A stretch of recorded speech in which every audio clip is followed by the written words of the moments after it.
Good evening, good evening. Hope everyone is having a wonderful week. We're back again with another video, another show. And seeing as Arsenal haven't got a game until Saturday and there's only 2 months left of the Premier League season, I thought now would be a good time to take it back and have a discussion about where it has gone wrong for Arsenal this season. Of course, we're currently sat 10th in the league, having lost the same amount of games as we've won. We're out of all domestic cup competitions. However, we are into the last 16 of the Europa League. And joining the discussion today, I have not one, but two guests. So let's get straight into it. My first guest is an Arsenal fan who arguably divides more opinion than Mikel Arteta himself. He's the leader of the Rat Army, the king of the Rats. You may also know him as Leroy Potter. Shout out expressions. If you know, you know. Lee Gunner, how are we doing, mate? Yeah, another day, and I'm still not cancelled. Kind of mad, really, isn't it? The lengths people will try to go to get you cancelled off the internet so they look good in front of people on an app when they're never going to see them in their life. It's kind of staggering how mad lockdown has got these people locked down. Yeah, it's kind of mad. Like, these people are bored, bruv, but I'm not. I'm doing all right, and thanks for having me on. First time on the show as well, and thanks very much for having me on, mate. Appreciate it. No worries, mate. Thank you for coming on. And yeah, we're on the way, mate. We're on 7 dislikes already, so don't worry, you'll have a few more. Don't worry about that. There'll be loads, mate, because this is what people do. They seem to think that if they dislike a video, it's a sign of, oh my God, that video will underperform. It's not. It's actually a help tool, because it'll give you traction on your channel, which boosts the algorithm and sends it off to more people that are called uniques, that have never seen your channel before. So I'm right about dislikes, mate. I've proven this point before in a video. I think it was Everton last season where I got everyone to dislike it. Yeah, and that video had over 1,000 dislikes, and it had more views than I think it was a player ratings or a review, and that video had more views than the preview that had over 1,000 likes. So don't worry about dislikes, bruv. Don't worry about dislikes. It's all traction. And listen, they're giving you one traction by watching, and a second traction by clicking on it, and probably a third one by commenting as well. So all they're doing is helping you indirectly, mate, which is why I love it. I love it. Let them crack on, man. These people are bored. They can't do what I do, and they're bored. And they don't like how rude and blunt and arrogant and cocky I am with what I do, because you can't cancel me. You can't cancel me, bruv, because guess what? I cancelled my own channel before when I had my first channel with 12,000 subs because I made a cock up on login. And yeah, we then started a new one. It's nearly on 54K in 2 years. So I've also got a gaming channel, which is on, what, 2.5K? And I ain't loaded a video on that for nearly a year. So yeah, man, crack on, man. There you go. There you go. Yeah, so there you go. And my second guest is also a fellow Arsenal fan. You guys may recognise him from Lee's channel as a co-host to Match Day Vibes. He's also the king of fans, and I always look forward to having a conversation with him at the end of every game. Even though he plays for Man United, we've brought him on today. We've got Tom Hotpoint Maguire in the stream. How we doing, Tom? Oh dear. What you saying? You're right, buddy. I'm good, mate. I'm good. Did you like that little intro there, Tom Hotpoint Maguire? Literally, mate, I was waiting for the lights, the action. I was walking to the boxing ring. I was ready to go, mate. That was powerful, my man. That was powerful. Oh dear. Yeah, like I said, guys, it's great to get you on the channel. I appreciate you both taking a little bit of time out of your day, because I know you've got busy schedules as well. Mrs. is at home and such and such. So yeah, I appreciate it. And I just wanted to ask you guys a couple of questions. And I'm going to start off with a little bit of background on the two of you. So my first question, and I'm going to shoot it to you, Tom, first, mate, is why Arsenal? And also, do you remember the first game you ever went to? Good question, mate. Good quote. I like that. Yeah, so Arsenal, crikey, I think I fell into it. So thank you to my cousin. He is an older influence, if you like. So fell into it as a family. One of my good mates, James at school, he was a massive and you know, back then when I was growing up, and I don't know if it's the same for you, Lee, everybody supported United. Like, yep, and Liverpool and United. Yeah, it was mad, mate. It was mad. Like, you were the outcast to support like Arsenal, but I loved the way we played, and I just kind of fell in love with football watching that. You know, I remember Wenger like back in the first days and everything like that when things were good. But in terms of my first game, I've got a funny story for this one. So it was back at Highbury. You know, I miss that ground so much. It was incredible. But it was against Leicester City. And it was my old man. He took me and my sister to it, and we were only young. And my sister, you know, can barely walk. And she says to us, she's like, I think she's about 4 or 5 or something like that. She goes, "Daddy, how can I know if Arsenal score?" And we look at her as in like, 1, are you stupid? And 2, I think you'll know when they score. And we beat them that day 5-0. And that's what I fell in love with, you know, Dennis Bergkamp. He was my idol. He was brilliant. So, yeah, absolutely incredible, mate.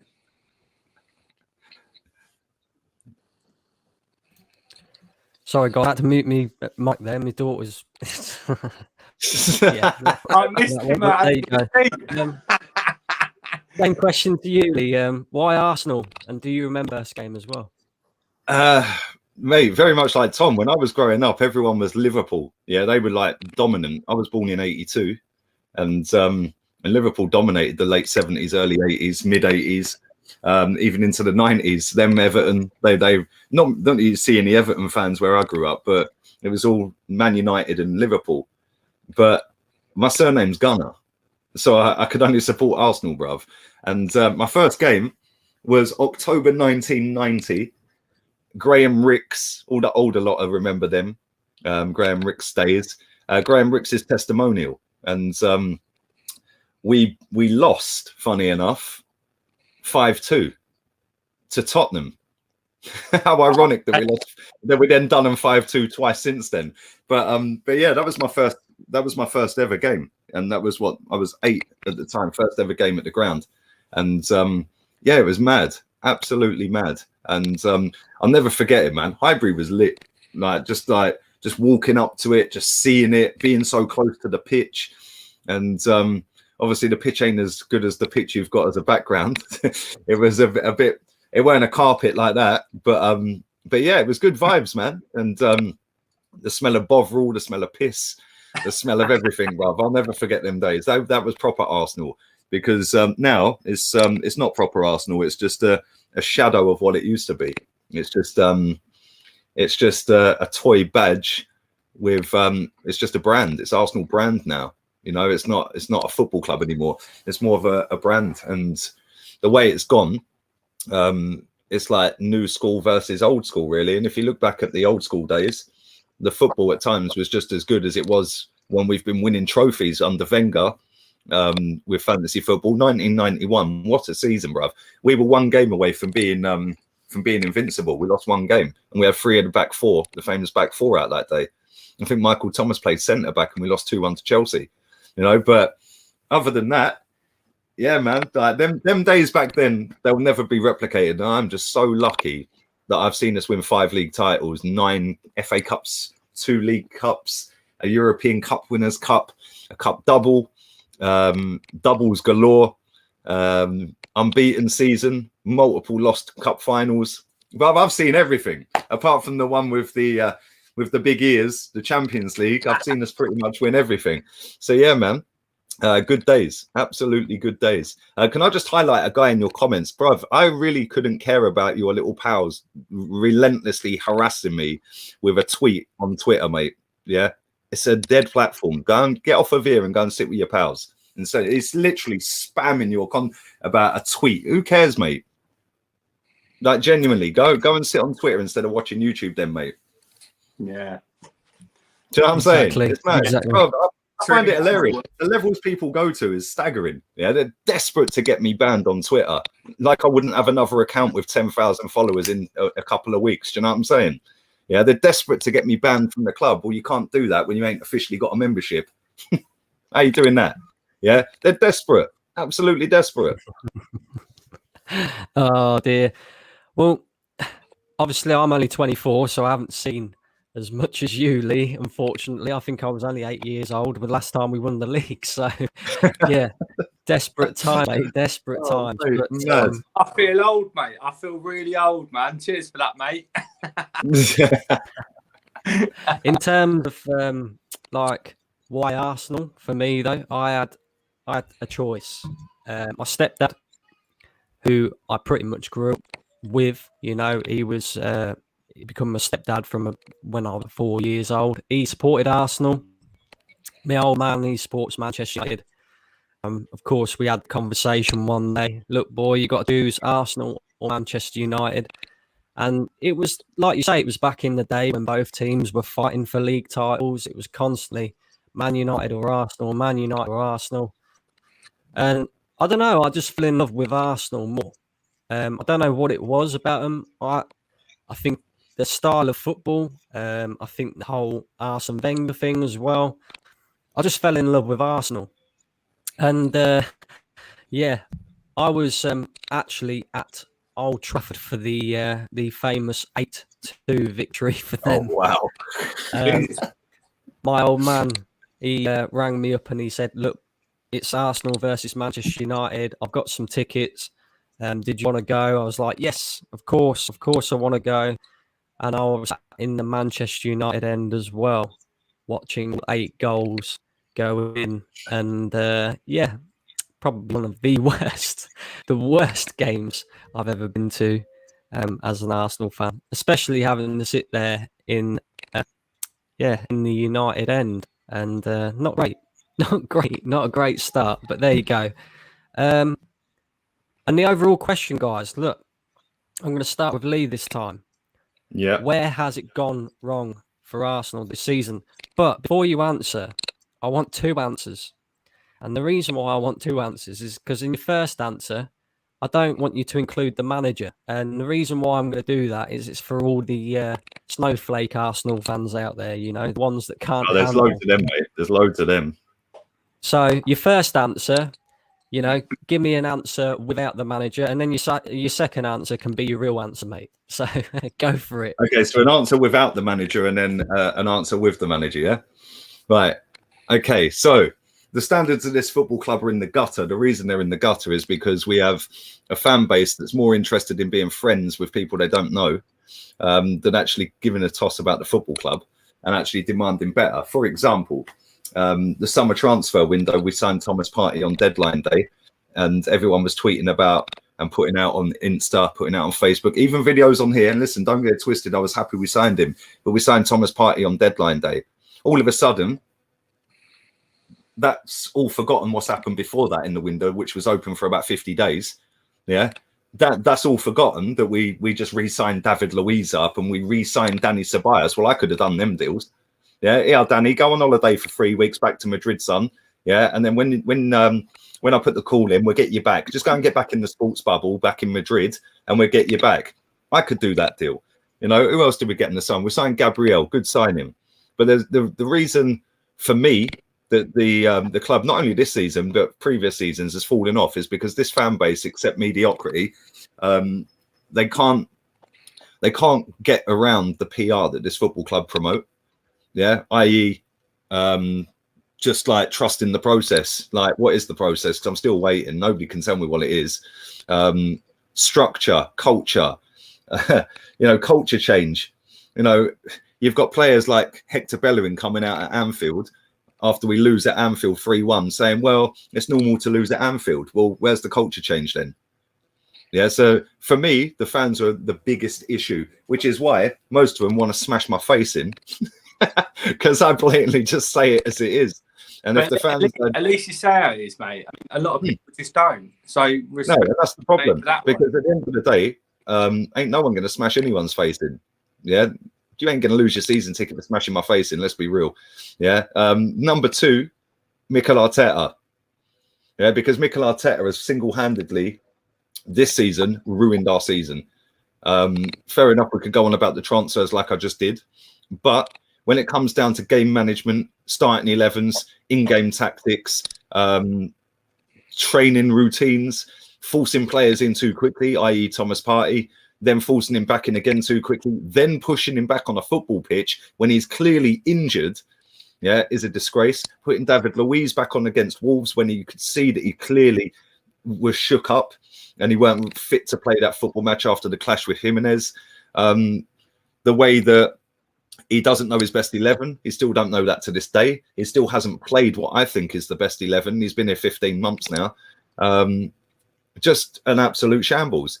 Absolute shambles. But then the way he PRs himself and markets himself, the way the club market him, the way they've built him up to be this next great thing because Pep said he'd be good and because Poch said he'd be good and Arsene Wenger said he'd be good. Well, number one, Arsene Wenger, we wanted him sacked for a reason. So why are we listening to what he's saying?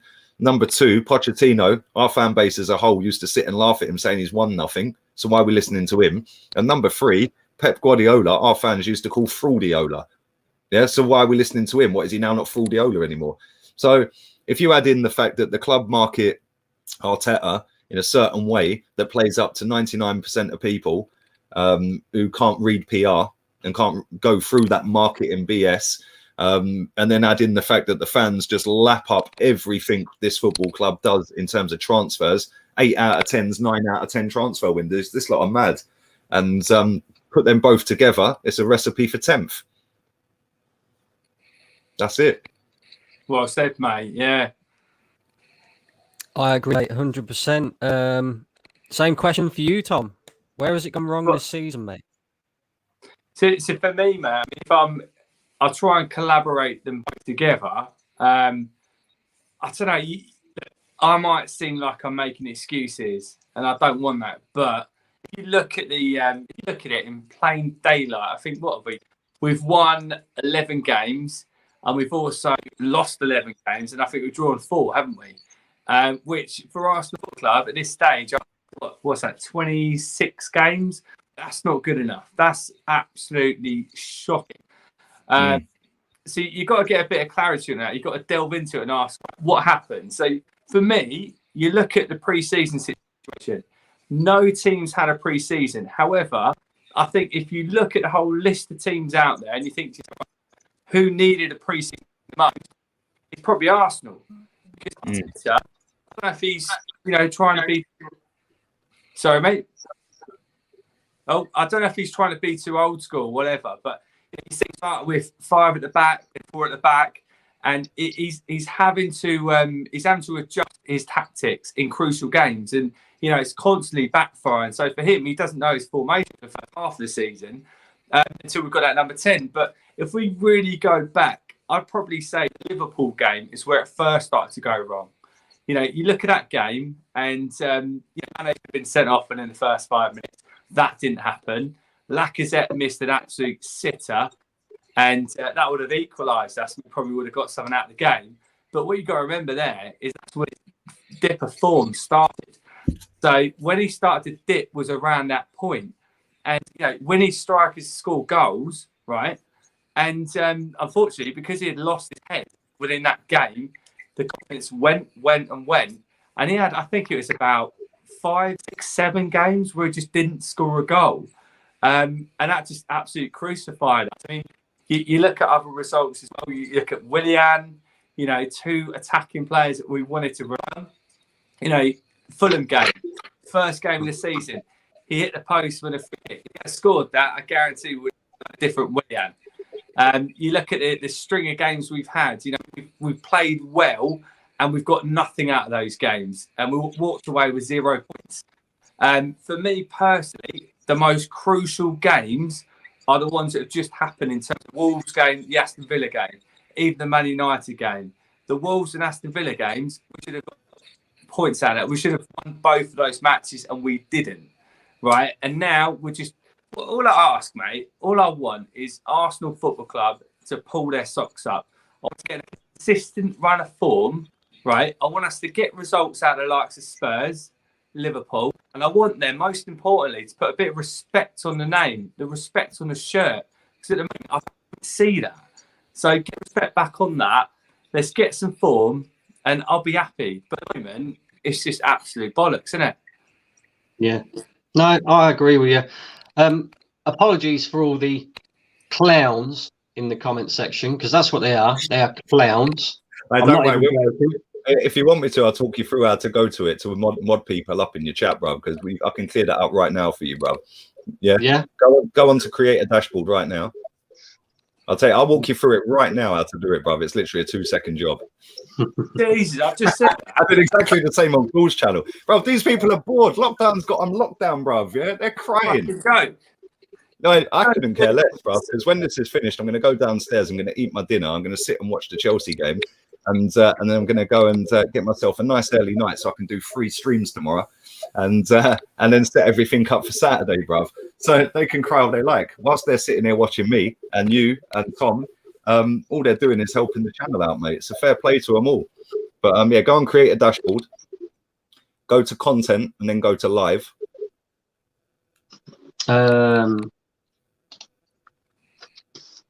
It's literally 2 seconds, bro. 2-second job. No, that's not cool. I mean, look, jealousy's the green-eyed monster, right? And I don't want to here, but come on, sort it out. I'll tell you what, I'll get it sorted after the stream, because I'm trying to do like 100 million things at once. No, it's cool, man. It's cool. Go on, don't worry. I couldn't get that anyway. My man can sit and spam his thing all he likes. I'm really going to still be here again tomorrow, my friend. So I just want to ask him, right? If Lee's toxic, if Lee's a toxic fan, then that must mean I'm toxic as well, because I agree with everything that Lee says. There you go. 100%. And the thing 100%. is, this is social media in a nutshell, though, yeah? Man's sitting there spammed Lee is toxic about 50 times, yeah? But guess what? You've still come to watch me, mate. Yeah? Like, literally, and all you're doing is boosting Brandon's channel by showing the computer algorithm that, whoa, there's loads of comments in this stream, so they're going to throw it out and grow Brandon's channel. You absolute waster. Seriously. Excellent. Keep it going. Yeah, exactly. Keep it going, mate. Keep it going. Keep it going.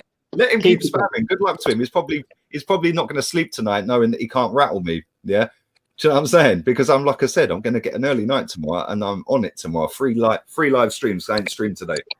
I ain't done a video at all today because my headache, man. But yeah, back on it again tomorrow. And I'll show you how to do that afterwards. Yeah, I'll show you how to do it afterwards. Well, listen, Lee, you know, hat off to you, mate. You know, we do our thing on a Saturday, mate, which is great. I enjoy that.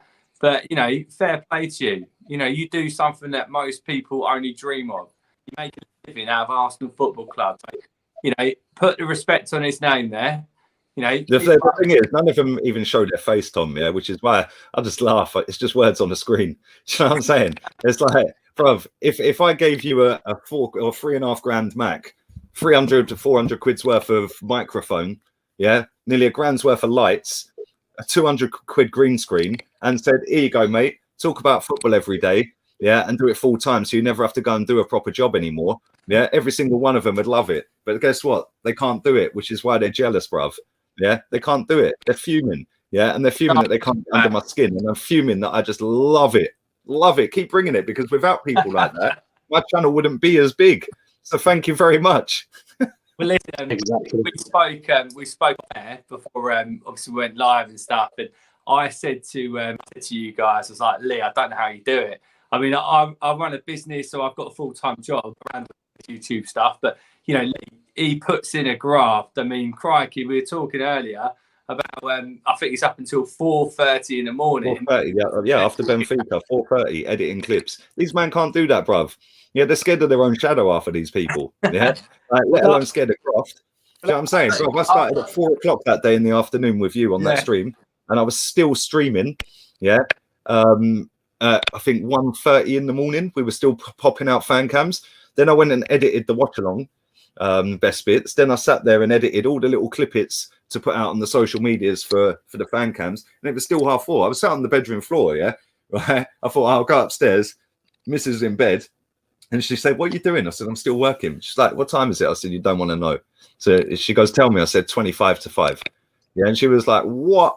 Yeah, but that's what you got to do. Listen, I've told people so many times, and this is the thing people don't like, yeah, is that I've got the work rate, yeah, I've got the passion, and I know my football club inside out. Yeah. So that together's a win. Yeah, there's a reason I've got 54,000 subs nearly. Yeah, and that's nothing to do with being negative, because if you look at my most viewed videos, they're all wins or watch-alongs for Barcelona or PSG or Bayern, yeah, or transfer news like Thomas Partey. Yeah. And this is what people I just find it funny, man. Like literally, yeah. When I get back to Spain, you watch, by the end of this year, I'm rubbing it in all of their faces, bruv. Trust me. Yeah. Trust me. I'm joining you, mate. I'm coming out with you, mate. End of this year, just watch this space, bruv, because I'm going to flaunt it everywhere. End of this year, November time, watch. So, with that dealt with, let's get back to Arsenal. Yeah, come on. Next question. Obviously, domestically, we are out of everything. We're 10th in the league, which is why you might think that we're negative. It's not negative. It is a reality at the end of the day. 10th for Arsenal is not good enough. Anybody who wants to accept that, you know, you're just accepting mediocrity, and you're part of the problem as well. But anyway, moving on. Of course, we are into the last 16 of the Europa League. Can we win it? No. Nope. And I'll tell you, well, we were in it, so we got a chance, but we ain't winning it. Tactically, it's shocking. Yeah, we can't even beat Burnley the other week at the Emirates. We couldn't beat Aston Villa at the Emirates. And that's up against Sean Dyche and Dean Smith. Yeah, how are we going to win the Europa League going up against proper teams and proper managers? Yeah, come on. And if you look at the level of team that are left in it, Man United have got a better squad than Arsenal. I think we're all in agreement on that. Their manager is a much of a muchness. They're both out of their depth. But the Man United one is weird because they've got so many players that can pop up and have that moment. We ain't got that. We got Saka and Aubameyang. That's it. Yeah, and if they don't pop up, we tend to not win games. Then you look at Milan. They're still in it. They've obviously got United. Ajax are in it. Unai Emery's still in it. With Villarreal, with a 35-year-old striker, no, 36-year-old striker, and about two 34-year-olds in midfield. Mad. But the teams that are left in it, bruv, there's too many good teams in it. Tottenham are still in it. They've won tonight. You know, there's too many good teams in there for me. And I think that it's just a step too far. We can't do that. And he threw away our best opportunity to win a cup this season, the FA Cup, because he wanted to go and get 4 points out of the next 4 games, I think it was, because he wanted to rest players. For me, it was the best opportunity we had this season. Europa League, nah, no chance. What about you, Tom? Any chance? What do you reckon? Look, if you watch a show, Match Live, Match Day Live, Match Day Vibes. I hope you've got it on it tomorrow, bruv, for Saturday. Sorry, for the game about Match Day Live. Match Day Lives, no, Match Day Vibes. Jesus. Look, all good at games. Mate, to be fair, man, if you watch that, you know me. I try and I don't know, my head's in clouds, right? I think I need to start thinking with my head a little more. You know, I would like to think we could win it. You know, we're in it, so you could win it. But realistically, it's going to be very, very difficult. I mean, crikey, you're asking us to do something impossible. Something that not impossible, but something we've never, ever done before. You know, this is where I'm getting frustrated. We have chucked all of our eggs in one basket, into a basket we've never done in the whole entirety of Arsenal Football Club. I mean, I think the closest we've got to winning a European trophy is up against Barcelona, where we lost that one. Galatasaray. We did win the Cup Winners' Cup, to be fair, 94. True, very, very true. It's not the UEFA Cup, though, is it? Which is what this is. But yeah. Exactly. So it's a lot. I mean, don't get me wrong. Like I would have done the same as Mikel. I would have put a lot of our eggs in this basket because it's all right. You know, really, it's the only way back into Champions League. But I just feel that we've wasted a bit of time in terms of the FA Cup side to it. So what were we doing there? We should have, we should have what we did there. League, yeah, out the window. But in terms of can we win it, I like to think so. It's going to be very, very difficult, mate. No, I agree. The only thing that's sort of given me a little bit of hope is if we get a nice run until, say, the quarterfinals, and then maybe come up against some of these decent teams. I mean, we wasn't expected to win the FA Cup. We managed to beat a very good Man City side and a Chelsea side in the final. So there's always a possibility, as long as we have an easier run. But it would be interesting to see what would happen if Mikel Arteta did face Unai Emery, for example. Imagine the love fest for Arteta if we beat the Arteta ins versus Arteta outs. That would be going mad, because if he wins, all the Arteta ins are going to be going nuts. And if he loses, we're all going to be all the Arteta outs are going to be sitting there saying, "Well, look, how could the last manager who got sacked beat the one that's apparently being part of the process?" It'd just be carnage. Absolutely carnage. And if you look at Villarreal's team, bruv, they've got Juan Foyth from Tottenham at centre-back. They've got Etienne Capoue in midfield. Yeah, they've got Danny Parejo in midfield. He's about my age.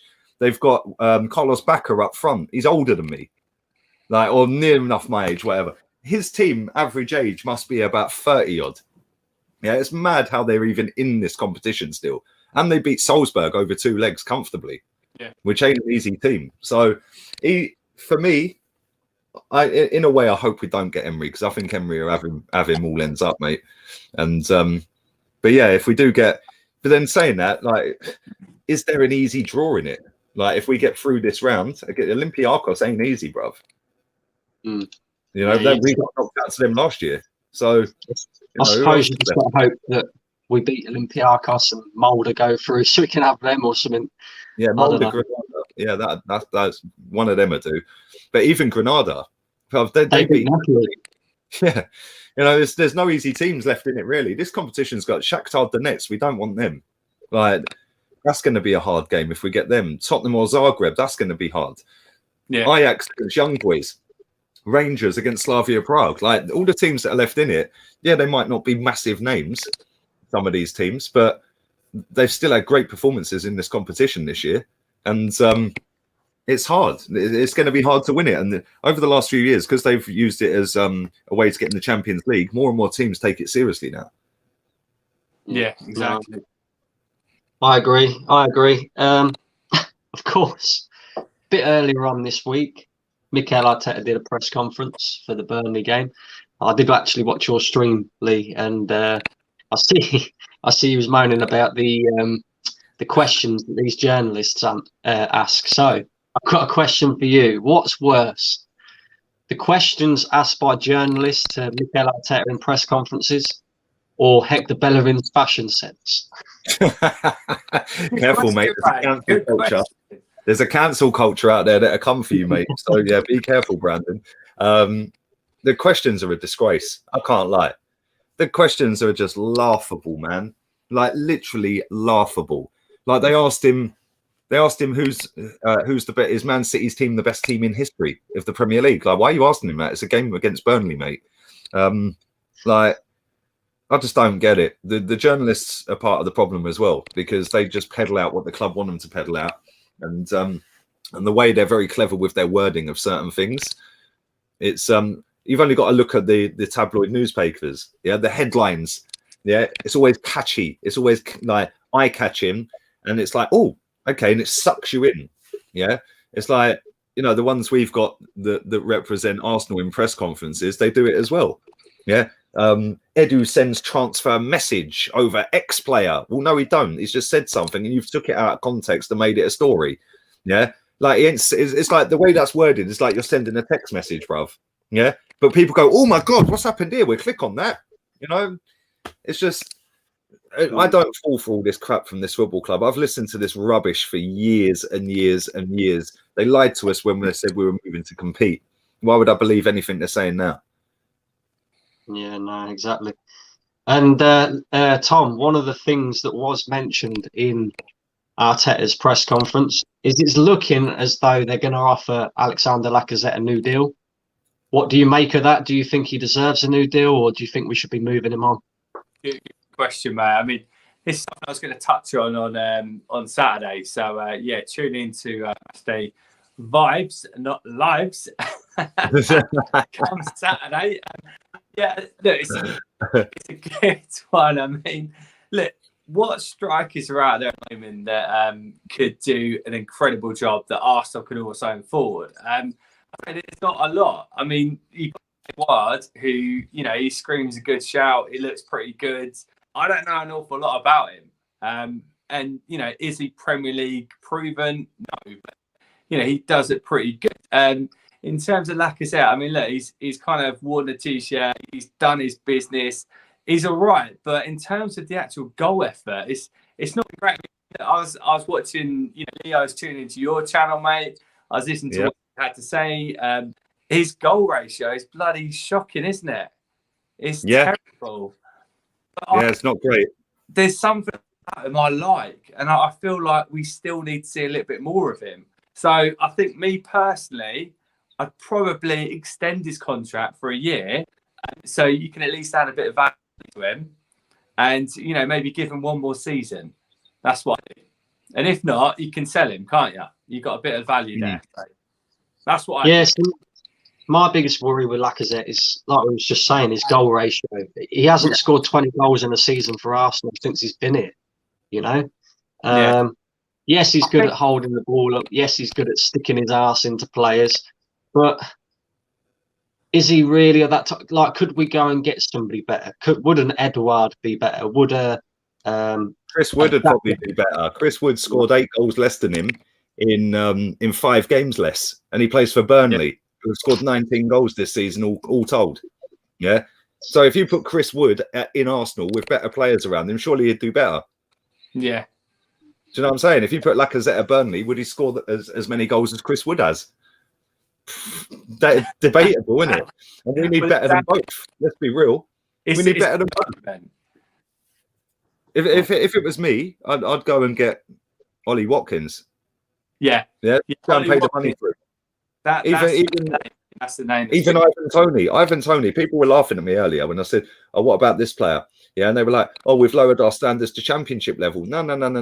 Jamie Vardy was non-league about 8 years ago, mate. Yeah, he's one of the best strikers in the world. Yeah, not right now because he was shit the last 2 games, but Jamie Vardy, when he's on it, is one of the top strikers in Europe. That ain't even a debate. Go and look at his goals output. Yeah, so this snobbery of, oh, you can't pluck a gem, but then they're all sitting there. The same people that say that sit there going, "Oh, we should get Buendia, we should get Max Aarons." When they're in the championship, then like same thing in it. So for me, I think Ivan Toney, his progression's been mad. Yeah, he started off at Newcastle, man, and he's flown at Peterborough and now at Brentford. I think he's going to smash it in the Premier League because he will be in the Premier League next season, and he wouldn't be that much money either, if we're being honest.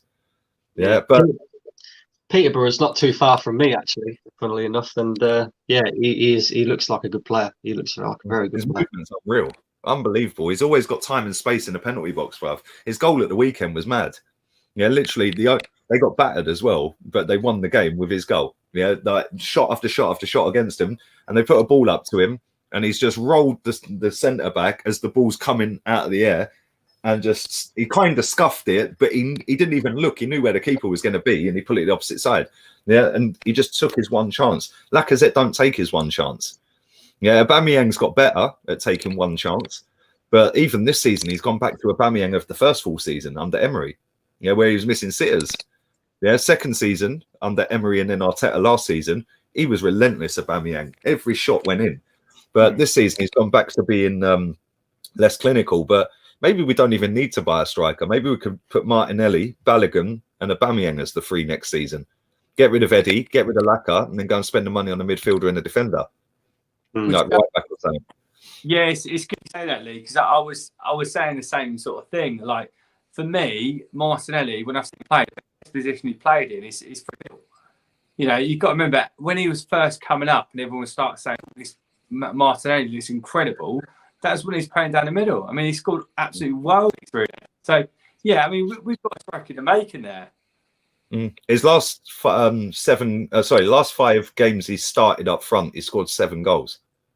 And all of them, yeah, all of them were last season. Yeah, so why haven't we seen him start up front this season?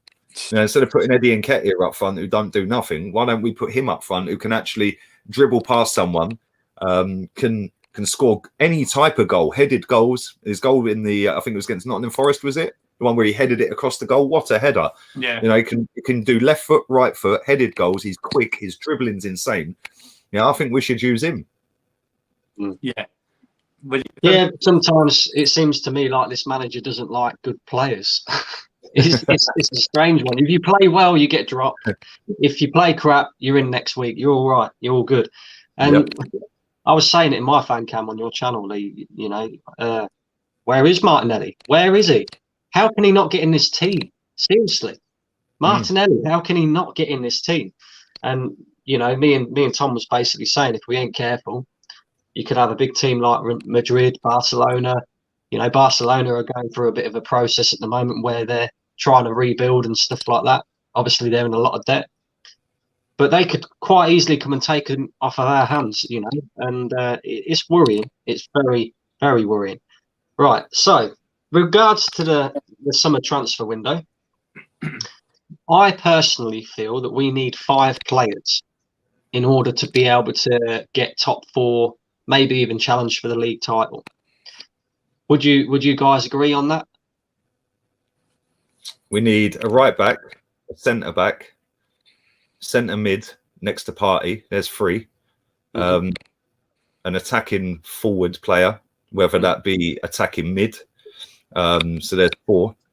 And potentially, if we get rid of Laka and Nketiah and put Martinelli up front, we need a left winger then. And a left back as well, mate. A left back. Oh, and a left back to 6, yeah. Oh, yeah, left back as well. Yeah, 6. Although saying that, yeah, we probably do. Yeah, you're right, because Cedric can play left back, but then obviously if we had Lamptey and put Lamptey at right back, Cedric could cover Tierney or Lamptey. But then if both are injured, then we're back down to 1. So yeah, we do. We need a left back as well. Yeah. Yeah. So in that case, then we're agreeing on say 6 players. If you had to choose, right, you have a choice now.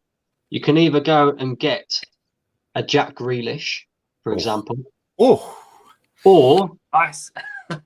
just 5 good players to fill them or 6 good players to fill them positions. Not good as in like Jack Grealish level, but 6 good players that can fill that position. And you could only choose one. You either get Jack Grealish or you get these 6 players. Which one would you go for? You can go first, Tom. All right, mate. Listen, look, I'd do anything to have Grealish. I'm not going to lie. You know, he is what we need. But the thing is, mate, is we're drilling positions at the moment. So left back position, I'm sorry, but if we haven't got Tierney there, I know we've got Cedric who can go over in that position, but it's not his natural position. We need like another left back. You know, I'd love someone like a Gaya from Valencia, or you know, even the lads over at Crystal Palace at the moment. Something to give, 1, Tierney a bit of competition, and 2, we don't absolutely brick it the second we haven't got Tierney in the squad. Centre back position, I mean, we definitely need that, but I'm not worried about that. Position / you know, next to Thomas Partey, yeah, agreed, be that. El Neni for me, he's not good enough. Xhaka, I lost respect for him the second he threw on back. He's been great. I mean, he's played 24 consistent games for us. He's been brilliant, but he's not Arsenal. He's not Arsenal. Creativity, Odegaard, is he going to go? You don't know. We need cover for Smith Rowe. Mate, short and easy answer. There is no short answer to this. But you know what? I'm a betting man. I would go Grealish, mate. Okay, Lee, what are you saying? Ah, dear. It depends on the quality of the 5 or 6 we bring in, innit? Because you can plug 5 or 6 gaps, but if they're plugged with average footballers that ain't all that, it's just another headache for the next manager after this one, because he will be sacked. So yeah, Grealish. Okay. Grealish all day long. Bring some standards back at the football club. Get Jackie Boy in. Do you know, I thought that would have I heard a little rumour, actually. And look, I've got no good source for this. No, don't quote me. I don't know if it's true, but apparently Madrid are going around the £80 million fee for Odegaard if we want to take one down. And then doesn't surprise me. Aston Villa would be happy to take 62 million. So if out the two, I mean, for me, I think enough of Odegaard to go two. You never know who's going to be the better. But at the moment, I don't know about you guys, but I would take Grealish. Yeah, all day long. I mean, it doesn't surprise me if that is the case, and we are getting quoted the likes of 70, 80 million pounds with Odegaard, because he has got a buyout clause of, what is it, over 300 million pounds? 300 million, yeah. And Real Madrid are no mugs. They're not going to take, small change for him. No way. Yeah. So, I'm not surprised about that. And if I had to choose between the two, I would take Grealish all day long. He's single-handedly dragged Aston Villa up that league table this season. Yeah. Just his calf muscles alone and the way that he pushes players off the ball is ridiculous. I'd love Jack Grealish at Arsenal all day long. He's come out and he said like Emirates is the best stadium in the world, the best pitch that I've ever played at. I mean, he's made all the right noise in terms of I'd like to play for Arsenal. We did make an inquiry, we didn't follow up, so it could happen if the money's on the table. But we all know what this football club's like, and that's the problem. Yeah, it also depends if he wants to join the PR process. So exactly. Who knows? I've got two more questions for you guys. We're going to keep it real quick as well, because I know you guys are busy guys. I know Lee, you probably got a stream and that to do as well. No, I'm not doing it, mate. My head's pounding. I can't wait to just go and chill, bruv, if I'm honest. Yeah, with all due respect, because I am being on here, but my head is pounding, man. Seriously, that's why I've not uploaded all day. My head is just absolutely throbbing. So yeah, man. It's all good, mate. It's all good. I appreciate the two of you coming on anyway. It's great to get you guys on. Firstly, obviously, there's been a lot of rumours, and I think a lot of Arsenal fans are getting their hopes up. Obviously, it is 2021. Dangote actually did say that he wanted to buy Arsenal in 2021. There's talks that it could possibly happen in the summer. Stan Kroenke might well look to sell Arsenal. Firstly, do you see that happening? And if that was the case, do you think Dangote would be any different to Stan Kroenke? I don't see it happening, because if he's been banging on for years about buying this football club. If you're going to buy it, pay the money, mate. Yeah, just put your money where your mouth is, instead of just waffling and saying this, that, and the other. I think also, if he does come in, if he did buy it, I think our fans are kind of pinning their hopes on the fact we're going on a Roman Abramovich-esque spending spree, right? When he took over, them days are gone. Yeah, them days are long gone. Yeah, we're not going to come in and just go and bust out £400 million on players in one window. Ain't happening. So I think it's not happening. It's not happening. This geezer, Stan Kroenke, didn't buy Arsenal Football Club to sell it in 2021. He bought it because there's a European Super League coming in probably about 5 years from now, which is going to make him an absolute fortune, which is then when he'll sell it. Yeah, no. Same question for you, Tom. Do you see it happening? To be fair, mate, short and simple answer. I think it's old news being recycled. They've obviously remembered 2021. They thought Arsenal under the cosh at the moment. Put it out there. I mean, don't get me wrong, mate. I prefer him than Kroenke at the moment, because he might actually put a hand in his pocket. But it's not going to be to the extent, as Lee said, as Abramovich. There are rules in place. There's certain situations that you've got to go by, and it's not as easy as you think to, just because you've got £200 million in the bank, you can't just splash on that. So for me, I would love him to come to the club. I don't think it's true. I think the guy would probably like to buy it, but it's one of those. It's like, I'd like to buy a 10-bedroom house, but that's probably not. It's probably not going to happen in the next year or two, but it could. You never know. So it's a domino. It's a freaking lottery, mate. You never know. Keep doing them fan cams on Lee's channel. He'll get you that 10 bedroom house.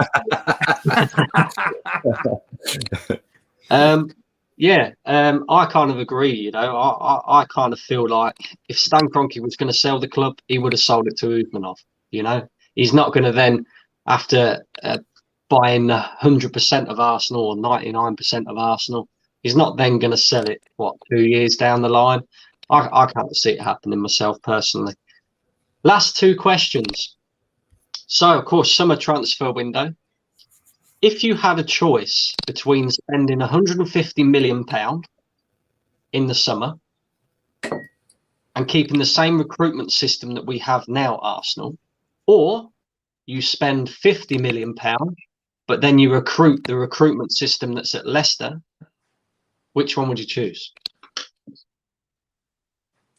Who's going first, mate? I don't know. With the 50 million, you can go and buy all of Leicester's recruitment team, but no players. Or you go and do 150 million players. You get Leicester's recruitment system and 50 million, or you don't get Leicester's recruitment system. No, that's a no-brainer. Leicester and 50 million, bruv. They found Mahrez for 200 grand. They found Kante for about 400 grand. Yeah, Leicester and 50 mil all day long. That's easy, bruv. Even though we got the names out, like you agree this, you could maybe pick up for like 60 mil, and then left back could pick up for 20 mil. That's 80, and he's still got another another like 170 mil to spend. I don't know. That's a tough one, man. I'm gonna go the other way. 250 mil, mate. The thing is do you trust the recruitment system here at Arsenal? I mean, we did sign Willian at 33 years old to a 3-year deal on 220 grand a week. I think the answer is no, you don't trust it. But I think they know they'll get shot in the foot if they do the same mistakes again. So for me, I think they know the targets out there that fans want. And if we, in some way, I don't know, if we had that budget, which we never ever will, but imagine if we did, I'd like to get at least 60% of it right. And then that's a good proportion sorted out with the squad. So that's my verdict, mate. Everyone's different. So one of them.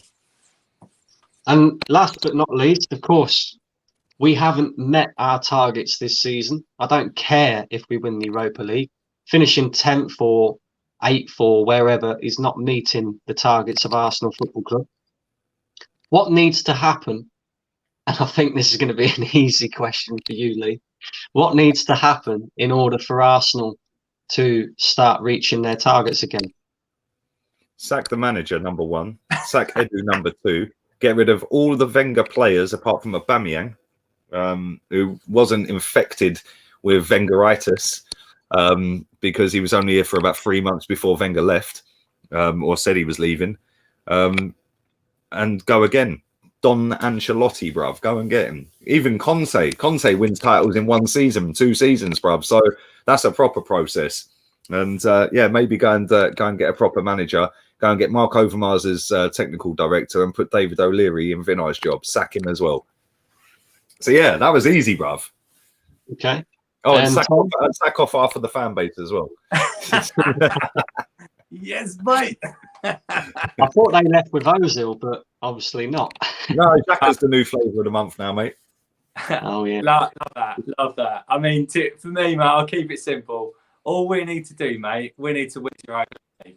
That's all we need to do. That's all I'm going to say, mate. We need to bloody do it. But I'm going to come back to you on this one. Would you like to see Arsenal in this current state playing in Champions League? No. I mean, we're talking about 8-2s at Bayern Munich. Can you imagine what it would be now? Man, yeah, 10-2 on aggregate, wouldn't it? That'd be 15 in 2. Yeah, they'd rip us a new one, bruv. No chance. Not with this manager. No way. We just need to know what this bloody process is. I mean, Lee and I have said it time and time again in our shows.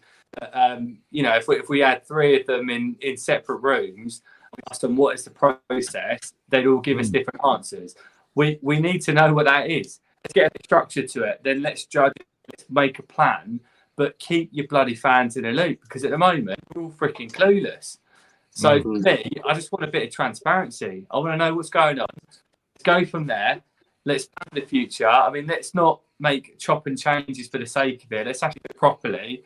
I mean, I'm fed up with losing a player and making do with someone else. I mean, find out loud, we should have a left back at the moment as a replacement to Tierney. We just don't. We're making Cedric play there. He's out of position.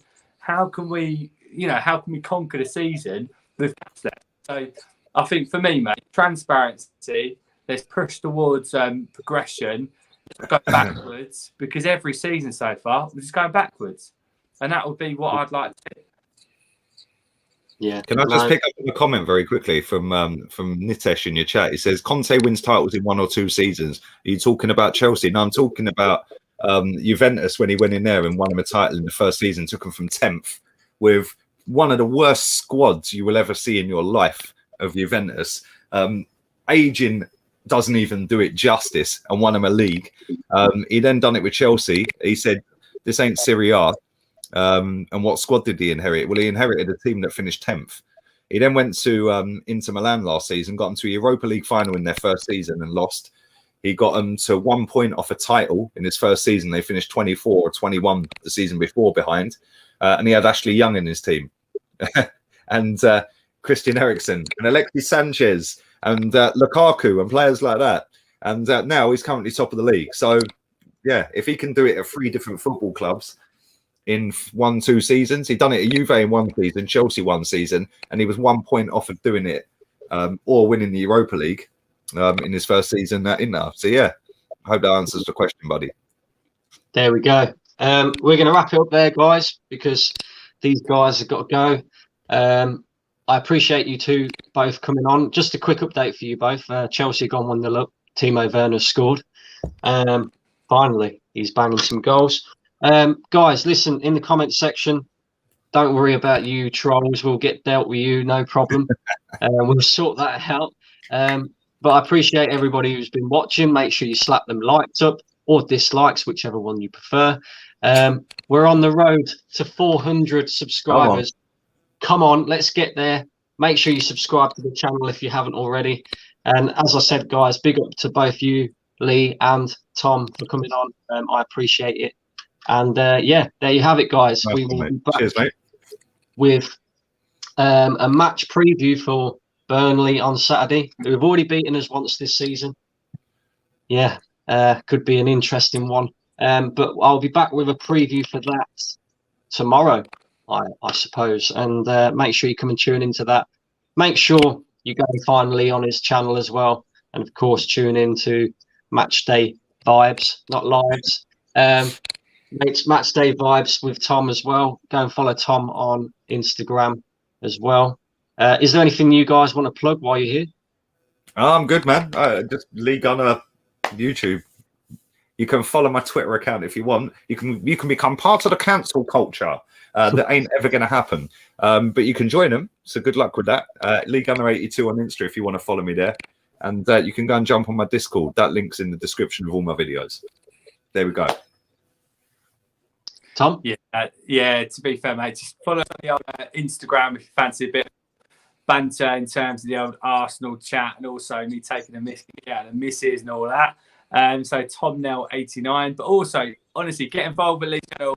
He's so close to 54,000 subscribers. So get on there, guys. Have some fun, and yeah, if you get on there, you'll see Matchday Vibes and not Matchday Lives. So good.